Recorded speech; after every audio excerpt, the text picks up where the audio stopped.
ყველასთვის ძალიან ისეთი ცნობილი ამბავია რა, როდესაც მიდიან ბავშვები ხშირად ჩვენს პრაქტიკაში ტირიან, განიცდიან, არ უნდათ სახლიდან გასვლა, არ უნდათ ახალ სივრცეში მისვლა, ეს აბსოლუტურად ნორმალური პროცესია და რა თქმა უნდა, საჭიროებს დამატებით მხარდაჭერას, მომზადებას პირველ რიგში და ეს მომზადების პროცესი იწყება საკმაოდ ადრე, როდესაც ბავშვი უკვე მშობელმა იცის, რომ აპირებს ბავშვის ბაღში მიყვანას, უნდა დაიწყოს ეს მომზადების პროცესი, რომელიც სხვადასხვა ეტაპისგან შედგება. ერთის მხრივ შინ სახლში მომზადება, როდესაც იწყებს მშობელი ბავშვთან ერთად სხვადასხვა ბაღობანას თამაშს, ხოლო შემდგომი ეტაპი, სანამ ბაღი დაიწყება, იქამდე ბაღის სივრცეში სტუმრობას, ეზოს დათვალიერებას, ჯგუფის დათვალიერებას, სველი წერტილების დათვალიერებას, რათა ბავშვისთვის პირველი დღე არ იყოს ძალიან მტკივნეული, ძალიან უცხო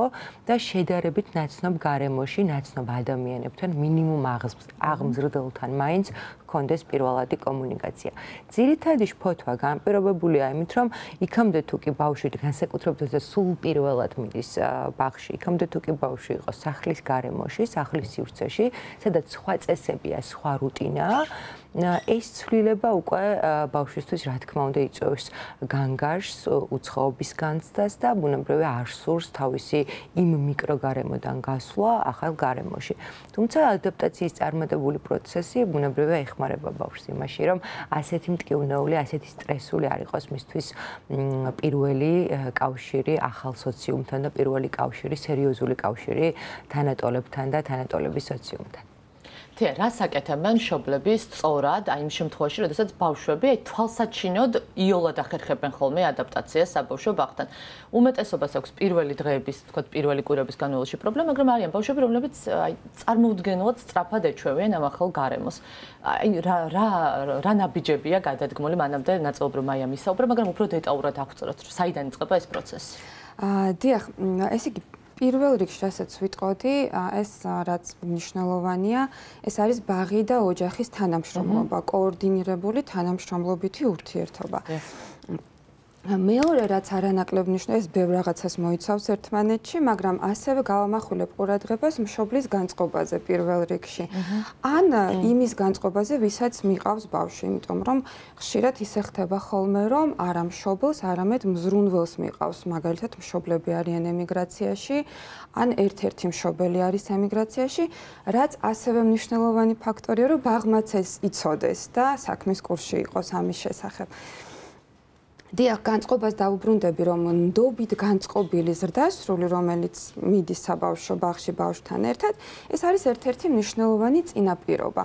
როგორ შეიძლება, რომ ზრდასრულს ჰქონდეს ნდობა, იცოდეს ბაღის შესახებ ბევრი რამე, მანამდე ნანახი ჰქონდეს ბაღის კარი ღია იყოს როგორც მშობლებისთვის, ასევე ბავშვებისთვის წინასწარ, რომ იცოდეს რა მოლოდინები უნდა ჰქონდეს, რა მიდგომებს იყენებს ბაღი, როგორი საგანმანათლებლო პროგრამა დახვდება ბავშვს და ასე შემდეგ.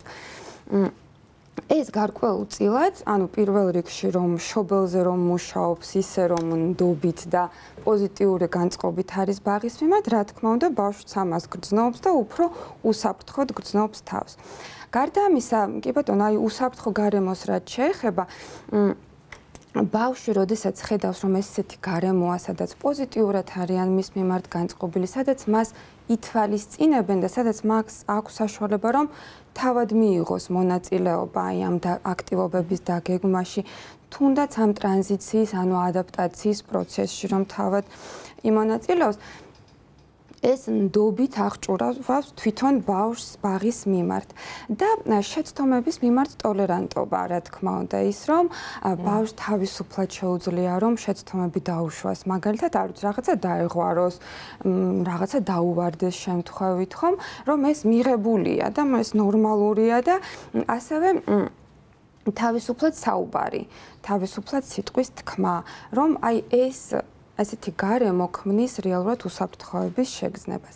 გარდა ამისა, კიდევ ერთ საკითხზე მინდა გავამახვილო ყურადღება სპეციალურ საჭიროების ბავშვებზე, როდესაც ვთქვათ, ბავშვის კომუნიკაციის ენა რა არის? ნუ სიტყვები ეს ერთი, მაგრამ როდესაც რაღაცა შიში აქვს, ან შფოთვა აქვს, ან დისკომფორტი, ან სიახლეა, მაშინ ან ტირის, ან ქცევაში გამოიხატება, მაგრამ არის მდგომარეობები, როდესაც ესე აშკარად არ ჩანს, რომ არაკომფორტულად გრძნობს ბავშვი თავს და აქ აღმზრდელის ყურადღებაზე არის ეს დამოკიდებული და რა თქმა უნდა ისევ აღმზრდელი მშობლის კომუნიკაციაზე და თუ კი ბავშვი კიდევ დამატებით სერვისებს იღებს, მაშინ აი იმ სპეციალისტთან კომუნიკაციაც არის გადამწყვეტი ზუსტად ტრანზიციის პერიოდში.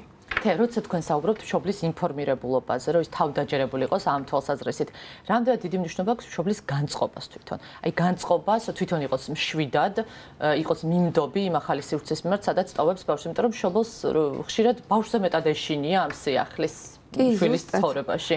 ზუსტად, კი, არანაკლებ მნიშვნელოვანია მშობლის მზაობა. ჩვენ ხშირად ვსაუბრობთ ბავშვების მზაობაზე, მაგრამ მშობლის მზაობაც არანაკლებ მნიშვნელოვანია. კი, მშობელი უნდა იყოს მშვიდად, თავის თავი უნდა მოამზადოს, ან დახმარებას თხოვოს ვინმეს, რომ მოამზადოს ამ განშორებისთვის და მოემზადოს ასევე იმისთვის, რომ ეს პროცესი შეიძლება ხანგრძლივი იყოს. მე ვგულისხმობ ადაპტაციის პროცესს და ხშირად არის ხოლმე, რომ რაღაცნაირად ნებდებიან მშობლები და გამოყავთ ბავშვები, რომ მაგათაც 2 კვირის განმავლობაში იტირა და ვერ შეეჩვია ამბობენ. აი ხანგრძლივში რამდენს გულისხმობთ? აი რამდენ ხანს შეიძლება გაგრძელდეს ეს შეჩვევის პერიოდი? იცით რა, შეიძლება რა ვიცი, ძალიან ინდივიდუალურია. შეიძლება ერთ დღეში, შეიძლება საერთოდაც არ იყოს არანაირი პრობლემა და პირველივე დღეს ბავშვი სიხარულით შევიდეს, შეიძლება 1 კვირა, 2, 1 თვეც კი წაიღოს ამ პროცესმა.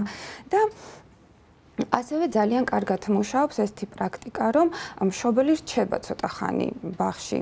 ნუ თავიდან შეიძლება ნახევარი დღე დატოვოს საერთოდ და მეტი არა, მაგრამ როდესაც ბავშვი ხედავს, რომ მშობელი თავისუფლად არის ჩართული რაღაც აქტივობებში, არა მხოლოდ როგორც დამკვირვებელი და დაკვირვებას აწარმოებს, მაგრამ თვითონ ხატავს, თვითონ ზერწავს, თვითონ უსმენს ამბებს, მაშინ თვითონ ბავშვიც ნდობით განეწყობა ამ გარემოს მიმართ. მაია, რამდენიმე წლის, აი წლების წინ მაგალითად არ იყო ასეთი პრაქტიკა, რომ მშობელი შესულიყო შვილთან ერთად საბავშვო ბაღში და ეს პირველი დღეები, პირველი კვირები გაეოლებინა შვილისთვის აი ამ თვალსაზრისით.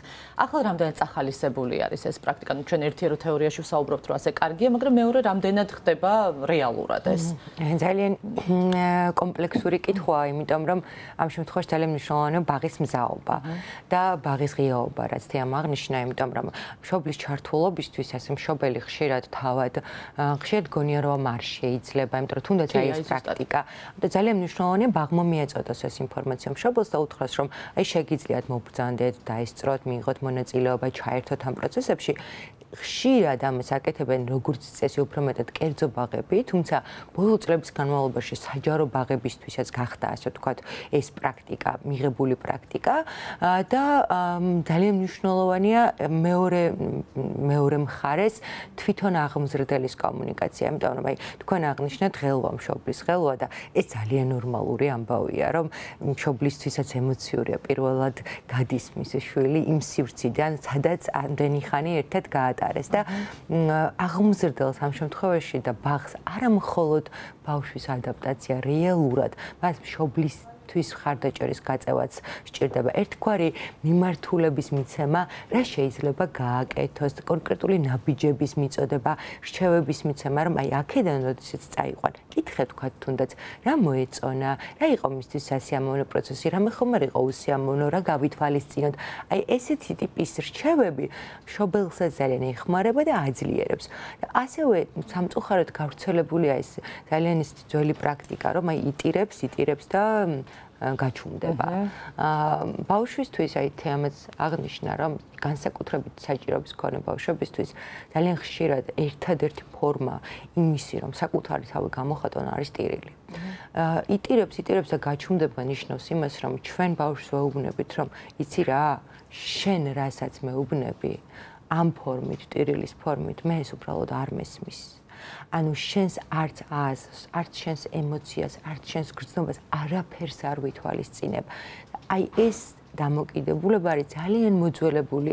მე მესმის იმ აღმზრდელების, რომლებმაც წლების განმავლობაში ასეთ პრაქტიკაში გაატარეს თავიანთი სამუშაო პერიოდი, თუმცა რაღაცნაირად ეს ყველაფერი არის გადასახედი, იმიტომ რომ ბავშვის ემოცია მით უფრო თუ ბავშვი ტირის, ნიშნავს იმას, რომ მას დახმარება სჭირდება და ეს დახმარება შეიძლება იყოს სერიოზული, მაგალითად სტკიოდეს რაღაცა, ან მეორეს მხრივ დახმარება იყოს ფიზიკური უბრალოდ და მეორეს მხრივ დახმარება სჭირდებოდეს ემოციური, რომელიც არანაკლებ მნიშვნელოვანია ბავშვისთვის, ვიდრე ვთქვათ ფიზიკური ტკივილი.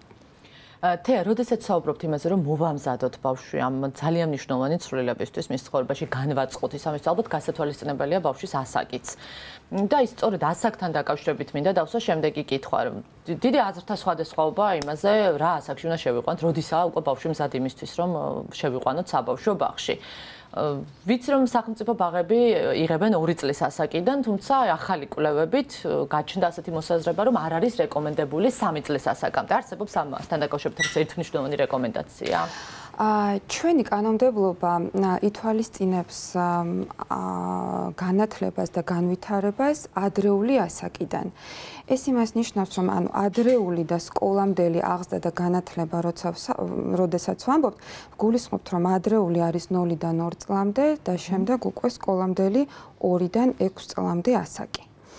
შესაბამისად, დიახ, თქვენ როგორც ბრძანეთ, საჯარო ბაღები იღებენ ძირითადად 2 წლიდან ან 3 წლიდან, თუმცა აი ეს 0-დან 2 წლამდე რაღაცნაირად ვაკუუმია, რომელსაც რაღაცნაირად როგორღაც ავსებენ კერძო ბაღები, თუმცა არ არსებობს სტანდარტი ამასთან დაკავშირებით და მით უმეტეს იმ პირობებში, როდესაც სკოლამდელი განათლების სამმართველო და ინკლუზიური განათლების სამმართველო გაუქმებულია განათლების სამინისტროში, ამ სტანდარტების და ახალი მეთოდოლოგიური რესურსების განვითარებაზე უკვე ზედმეტია საუბარი. შესაბამისად, ბაღი არ განიხილება დღესდღეობით, როგორც ეს ადრე განიხილებოდა, რომ მხოლოდ ბავშვის მიყვანის და უსაფრთხოდ ყოფნის ადგილი. არამედ ეს განიხილება, როგორც ბავშვის განვითარების და განათლების, ამას ხაზს გავუსვამდი, რომ საგანმანათლებლო დაწესებულება. ამიტომ თუ კი ბაღს აქვს შესაბამისი მატერიალური რესურსი, შესაბამისი კვალიფიკაციის აღმზრდელი, ნებისმიერ ასაკში, ასაკის შესაბამისად არის შესაძლებელი ბავშვის მიყვანა ამ სერვისში.